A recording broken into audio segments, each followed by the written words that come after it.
Alors, dès lors, tu sais que je suis producteur, je produis le maïs et je livre chez les transformateurs, donc je ne vais pas citer le nom ici. Toi, tu transformes le plantain. Il y a certains gens qui produisent dans l'arrière-pays. Et beaucoup de gens sont venus me voir, ils veulent bien produire pour transformer après.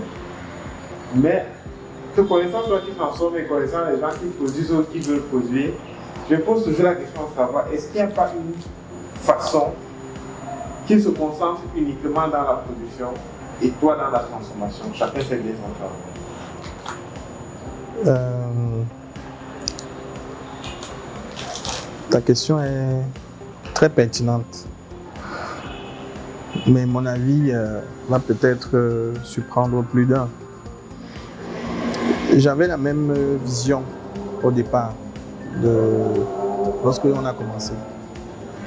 C'était vraiment de contribuer avec les autres acteurs de la banane plantain, de mettre en place une chaîne de valeur pour la filière. Comme tu dis, partie dans notre cas, on ne parle pas de semences, on parle plutôt des plantes. Donc, c'est l'équivalent des semences. Donc, lorsque tu as des plantes qui proviennent de bons régimes, il y a de fortes chances que tu aies également de bons régimes avec ton plant. Donc, je pense que c'est un peu prématuré parce que la production de la banane plantain est encore à un niveau très archaïque et très artisanal. Nous avons certes une très grosse production de banane plantain au Cameroun. Je précise que selon l'Institut national de la statistique, le Cameroun produisait en 2015 3,5 millions de tonnes de plantain par an. Ça, c'est en 2015. Nous sommes en 2022. Donc, je pense que le plantain est le deuxième aliment le plus produit au Cameroun, après le manioc. Donc, ça veut dire que la banane plantain a de l'avenir. Mais l'un des problèmes que nous avons localement, c'est le rendement à l'hectare. Dans mes études, dans mes recherches, je suis tombé sur certains documents qui font le parallèle entre la production de banane plantain dans différents bassins de production mondiale. Nous avons le plus gros bassin où les rendements sont relativement élevés, c'est la Guadeloupe. Là-bas, ils produisent à peu près 4000 plants à l'hectare. Ici, on est à 1000... J'en viens.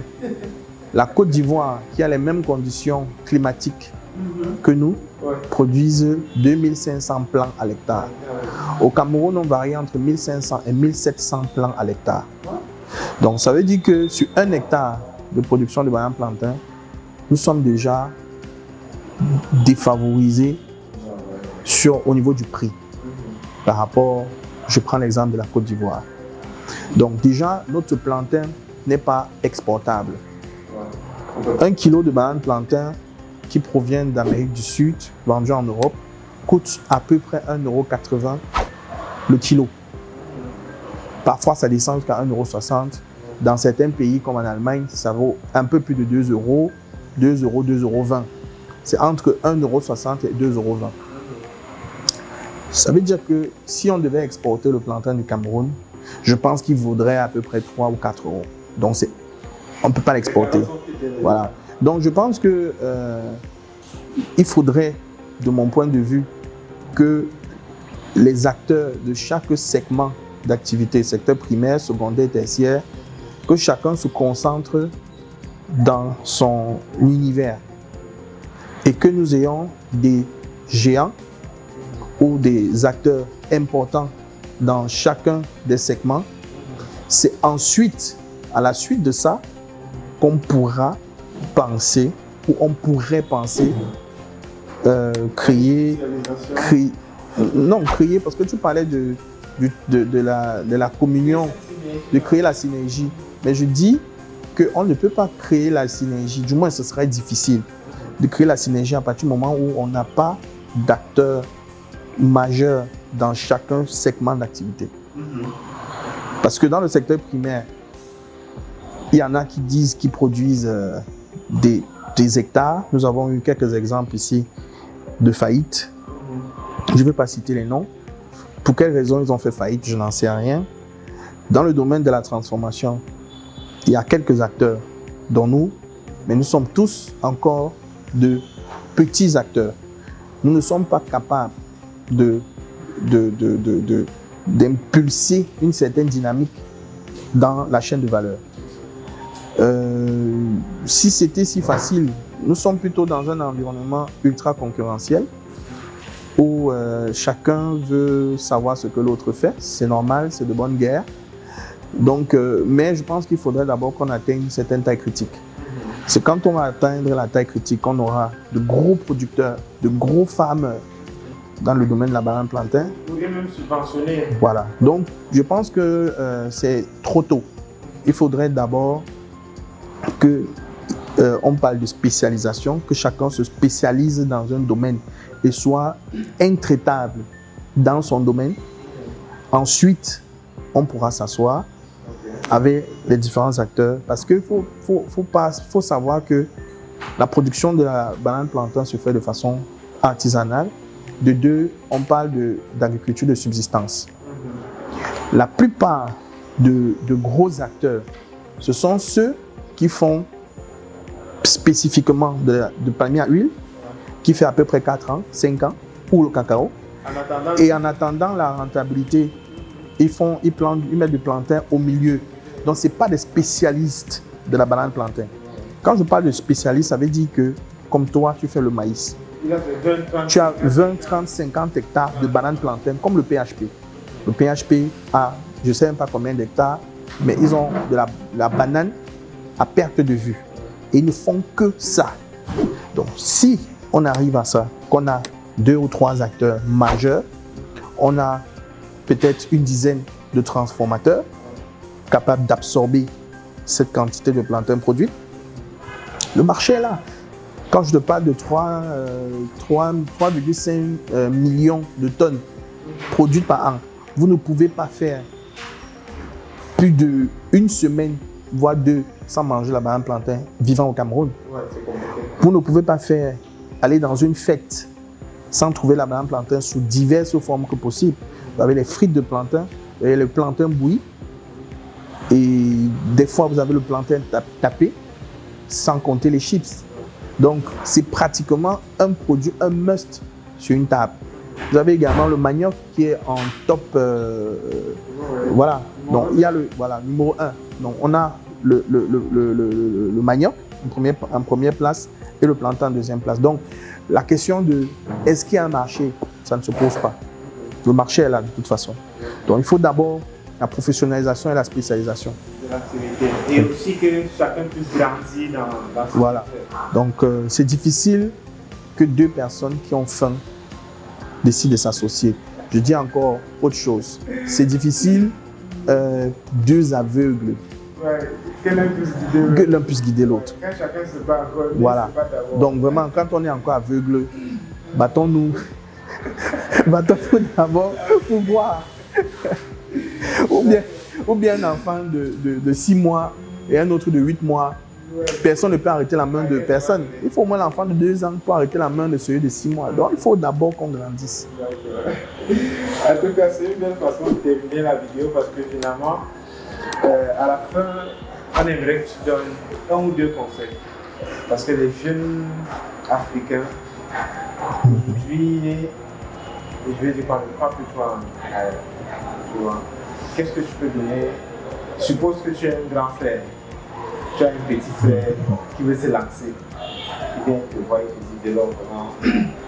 Qu'est-ce que tu peux me donner comme conseil? Je veux devenir comme toi, ou peut-être plus. Devenir comme moi, ayant un peu de modestie. Non. La seule chose que je peux dire sur ce point, je ne veux pas donner de leçons parce que moi je me cherche encore. Vraiment, tu as quand même 6 ans dans l'activité. Faut pas croire ce que Loïc dit là. Je me cherche encore, je me bats. 6 ans dans l'activité, oui. Mais quand Kadji a sorti, quand le père Kadji a sorti sa bière et qu'il a dit qu'il a fallu du temps. Je ne crois pas qu'il ait fait ça en 10 ans. Voilà, donc pour dire que si eux, à ce niveau, ça leur a pris autant d'années pour arriver même là où ils sont. Je te rappelle que la CADI n'a que une chaîne de production. Donc, ce n'est pas facile.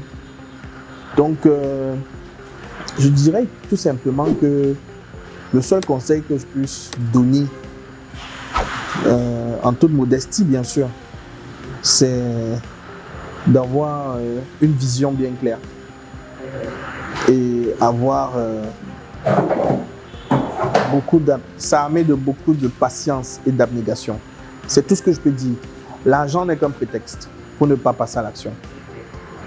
L'argent n'est qu'un prétexte. Je sais que d'aucuns me diront si je n'ai pas de quoi manger, je ne peux pas me lancer dans l'entrepreneuriat. Ouais, bon, c'est pas faux. C'est pas faux. Mais l'entrepreneuriat n'est pas aussi fait pour tout le monde.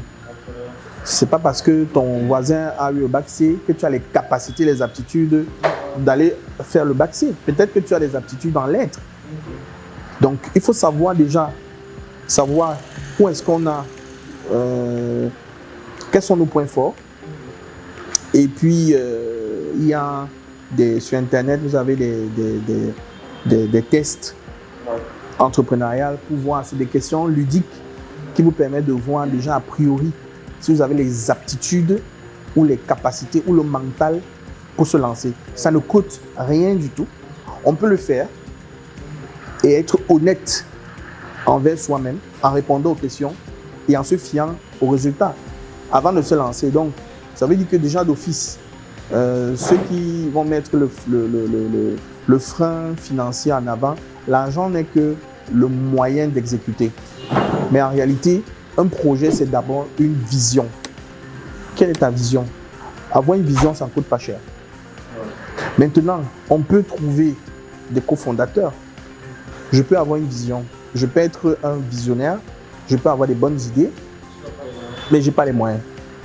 Donc, sortons aussi de l'idée selon laquelle je vais avoir 100% de zéro. 100% de zéro, ça fait zéro. Il vaut mieux avoir 10% de 10 milliards, je dis ça comme ça, que d'avoir 100% de 100 000. Je dis même 1% de 10 milliards vaut mieux que 100% de 250 000.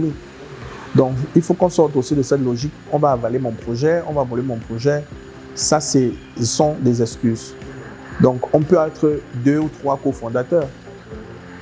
On peut trouver, avec un bon projet, une bonne idée, une vision claire, trouver des personnes qui peuvent, au début, t'accompagner, injecter. Non, même pas accompagner, on est dans le même bateau. Comme les cofondateurs, on n'accompagne plus personne.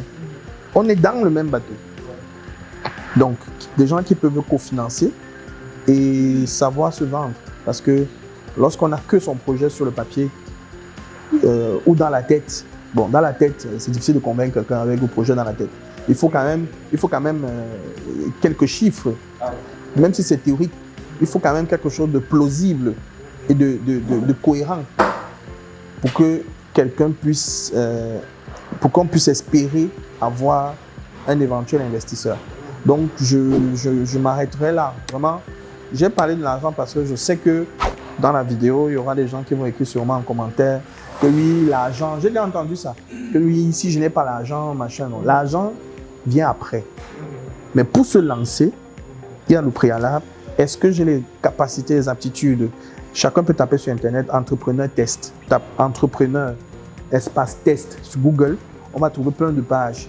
Presque tous les pays du monde proposent ce genre de... Dans les chambres de commerce, on propose ce genre de test pour voir même d'abord au préalable, est-ce que tu es fait pour l'entrepreneuriat? Est-ce que tu es résistant? Est-ce que tu es malléable? Est-ce que tu résistes à la pression? Est-ce que tu aimes le risque? Est-ce que ta famille, ta famille nucléaire, ou bien si tu es marié, est-ce que ta famille accepte, l'environnement dans lequel tu es, est-ce qu'ils acceptent cette prise de risque? Est-ce que tes revenus et ceux de ton conjoint ou de ta conjointe vous permettent de pouvoir tenir pendant que vous aurez cette longue période de difficulté? Est-ce que la famille va pouvoir tenir? Il y a des tests comme ça qui existent. Et c'est accessible et c'est gratuit. Deuxièmement, travailler sa vision. Je pense que la vision est, de mon point de vue, la chose la plus importante. C'est d'abord la vision. L'argent, si on donne l'argent à quelqu'un qui n'a pas de vision, en 2-3 ans, je pense qu'il aura tout dilapidé. Mais il faut d'abord une vision bien claire, bien définie. Après la vision, voilà, le reste que je parlais de résistance à l'abnégation, ça va dans le test. Voilà, pour moi, c'est les 2 piliers sur lesquels il faut s'appuyer. La vision est très importante. Il y a un livre que je recommande, La magie de voir grand, qui est un livre qui est très intéressant pour ceux qui démarrent. Je ne dirais pas que c'est un livre qui apprend à voir grand, mais c'est un bon outil parce qu'il faut apprendre à voir grand. On dit start small but think big. Voilà, donc je clôture par là.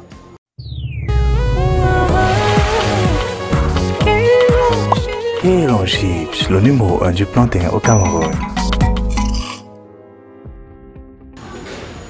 Alors, je vous remercie grandement d'avoir regardé cette interview jusqu'à la fin. Il était important qu'on puisse vous présenter Kelon Chips, qu'on puisse vous montrer à quel point les jeunes Africains travaillent pour qu'on ait cette chaîne de valeur de la production à la transformation de nos produits et même jusqu'à la commercialisation. Donc vraiment, c'était un gros plaisir pour moi de venir ici et j'espère que vous avez vraiment aimé l'échange qu'il y a eu entre Delors et moi. Donc si vous avez aimé, partagez la vidéo au maximum et aussi n'oubliez pas de vous abonner si vous avez vraiment aimé ce qu'on a fait. Donc on se dit rendez-vous au sommet.